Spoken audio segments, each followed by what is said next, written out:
Let's take a look at a conclusion question. Now, intro and conclusion questions occur 2 to 3 times on your official SAT. And they'll either look something like, which choice best introduces the paragraph, or the writer wants a conclusion that states the main claim of the passage, which choice best accomplishes this goal. That's what introduction or conclusion questions tend to look like. Now here in question 33, we see the writer wants a conclusion that reiterates the main idea expressed in the passage, which choice best accomplishes this goal. What this question is essentially asking us is to first identify the main idea represented in the passage. And in order to do that, we're going to have to access our reading skills and figure that out for ourselves. So I'm going to go through and read this entire passage. And if you were doing this for real on test day, this is the last, you would have done this by now. But for modeling purposes, I'm going to go through the entire passage, paragraph by paragraph, and I'm going to restate the point of each paragraph in my own words as I read. Legal non-representation, paragraph 1. All my life, the sculptor Constantine Brancusi remarked, I have been seeking to capture the essence of flight. Bird in Space is a work of abstract art. It is not a readily recognizable representation of the bird in its title, but rather a polished arc of bronze that calls to mind the animal's graceful airborne motion. With its end tapering into points, much of the slender 53-inch curve appears suspended in the air above its marble base. More than just a visually arresting sculpture, then, Bird in Space was responsible for changing how the U.S. government recognizes art. So this paragraph is introducing the sculptor Brancusi, this sculpture Bird in Space, and it's saying Bird in Space changed how the U.S. government recognizes art. Paragraph 2. In the 1920s, abstract art like Brancusi's was a new phenomenon, a sharp contrast to more traditionally representational paintings and statues, so it's perhaps unsurprising that Bird in Space received a mixed reception. The general public struggled to find artistic value in the sculpture. Indeed, many struggled to see it as a work of art at all. One newspaper likened it to half an airplane propeller, while also calling it a tall, slender, highly polished object. Within the art world, however, Bird in Space was recognized as a beautiful and innovative work of modern sculpture. Such recognition led the art collector Edward Steichen to buy the piece and have it shipped to his New York City home from Brancusi's Paris studio. So this paragraph I would summarize as Bird in Space got a mixed reception. Paragraph 3. The importation of the sculpture brought it to the attention of the U.S. Customs Bureau. The agency's view reflected that of the general public. When Bird in Space came to the United States from France, the Customs Bureau classified it not as a work of art, but as an industrial object. That classification carried with it substantial consequences. Works of art could be imported to the United States duty-free, but industrial materials were taxed at rates of up to 40% of their purchase value. As a result, Bird in Space faced an import tax of $229.35, more than a third of the $600 Steichen paid for it. So for paragraph 3, let's say, a customs dispute. Is it art or an industrial object? Brancusi in turn sued the U.S. government, aiming to score recognition of his sculpture as art.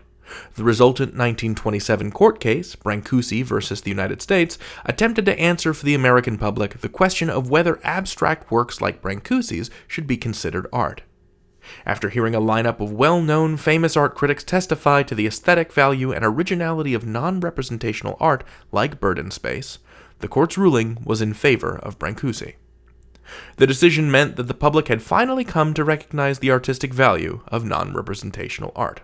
So, cutting out that final sentence because that's question 33, that's the question we're considering, we'll have to summarize this paragraph without using the final sentence of the paragraph, because the final sentence of the paragraph is the subject of question 33, and that sentence could change depending on the choice that we make. Which means that the way I'm going to summarize this paragraph is by saying, Brancusi prevailed in court, his sculpture was art. And now let's go down to the question itself and compare all of those paragraph summaries. So, paragraph 1, Bird in Space changed how the government recognizes art. Paragraph 2, the sculpture got a mixed reception. Paragraph 3, a customs dispute, is it art or an industrial object? And paragraph 4, Brancusi prevailed in court, his sculpture was art. We've summarized these paragraphs in our own words, and now, using those summaries, I'm going to try to predict the answer. So the sculpture changed how the government saw art. Bird in Space went from being an industrial object in the eyes of the US government to being a work of art. So I'm going to be looking for a choice that suggests that Brancusi's art is being perceived as art by the government. So let's slice and dice, shall we? So we want a choice that best reiterates the main idea. The main idea is that Brancusi's art is art in the eyes of the government. And that means that choice A is pretty close, right? Choice A is the decision meant that the public had finally come to recognize the artistic value of non-representational art. That's the no change option. I'm not going to cross that off for now. Choice B was a great victory for art collectors like Steichen. A major impediment to their ability to import artworks from Europe had been eliminated, but that's about art collectors. That's not about the status of the art, so we can cross that off. Choice C would forever broaden the range of art acknowledged by the US government. That sounds promising so far. From then on, customs law would recognize both abstract and traditional works within the category of art. That's new information. And while this is an interesting choice that matches part of my prediction, it's adding new information and not reiterating. Remember, the question wants us to reiterate the main idea, not reiterate the main idea and add new information. And choice D, concerning the value of abstract works such as Bird in Space, would take many more years to be made in the court of public opinion, however. Again, this is compelling information, but it is new, and we need to be reiterating, so I would say this is not our choice either. In questions like this, every choice is grammatically sound, and they're written to sound good, quote unquote, so that leads me to an important top tip. Don't just choose the answer that sounds best. Select the option that actually answers the question being asked. We're being asked to select a choice that reiterates the main idea, so we have to remain super focused on that. Just finding something that says that main idea again, and not going far afield and introducing new information. So we've done all of this, and we're left with choice A. So this is a no change answer, which can be frustrating because it was fine all along, but I think that this question still gives us a great opportunity to practice the skills of summarizing and the skills of finding the main idea of a passage that enable you to answer these questions quickly.